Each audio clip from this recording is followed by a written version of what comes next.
माझ्या अध्यक्षीय भाषणात ऐक ना शिवराज सर. सर्वांना नमस्कार. मी माझ्या अध्यक्षीय भाषणात सुरुवात करतो. हिमालयावर येता घाला सह्यगिरी हा धावून गेला. मराठमोळ्या पराक्रमाने दिला दिलासा इतिहासाला. या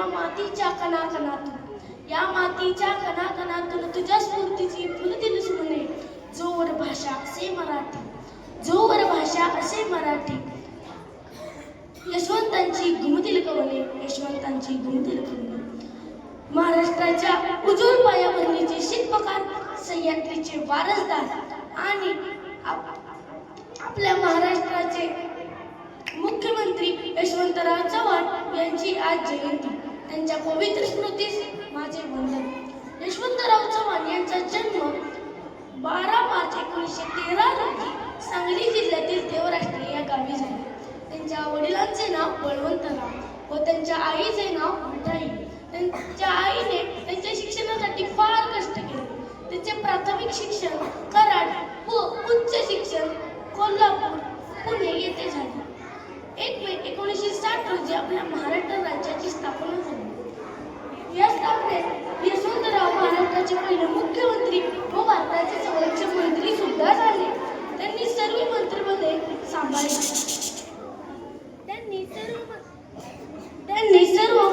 सांभाळली. या सर्व कामात त्यांच्या सोबत होत्या त्यांच्या पत्नी सौ वेणुताई चव्हाण. त्यांच्या यशवंतराव यांच्या सुसंस्कृत जीवनातील साधेपणाचा मी तुम्हाला एक किस्सा सांगतो. 1977 साली मराठी साहित्य संमेलन कराड येथे झाले. त्या साहित्य संमेलनात स्वागताध्यक्ष यशवंतराव चव्हाण होते व अध्यक्षा दुर्गाबाई भागवत होते. यशवंतराव चव्हाण यांना जेव्हा निमंत्रण दिले तेव्हा आणीबाणी नव्हती, पण कार्यक्रमाच्या वेळी आणीबाणी लागू झाली. कारण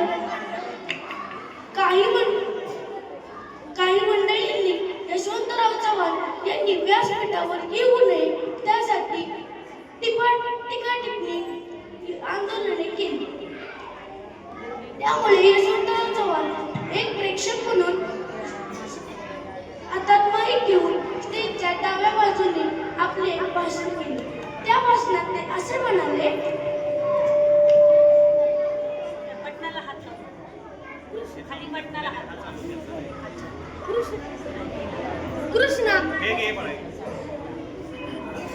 कृष्णा व कोयनेच्या संगमावरती हे साहित्य संमेलन भरत आहे. कृष्णा व कोयना यांनी आपल्यामधील मीपणा सोडून त्या समरस झाल्या म्हणजे त्यांचा संगम झाला. हा संगम साहित्यकारांनी स्वीकारला पाहिजे. जेव्हा यशवंतराव त्यांचे भाषण करत होते तेव्हा त्यांना व्यासपीठावर येण्याची बऱ्याच जणांनी विनंती केली, पण त्यांनी ती नाकारली. ते म्हणाले की मी इथं प्रेक्षक व रसिक म्हणून आलेलो आहे. जेव्हा ते भाषण करत होते स्टेजच्या डाव्या बाजूने तेव्हा त्यांना कधीच असे वाटले नाही आपण महाराष्ट्राचे मुख्यमंत्री, आपण स्टेजवर न जाता कसे बोलायचे. राजकारणामध्ये किती लोक येतात, किती लोक जातात.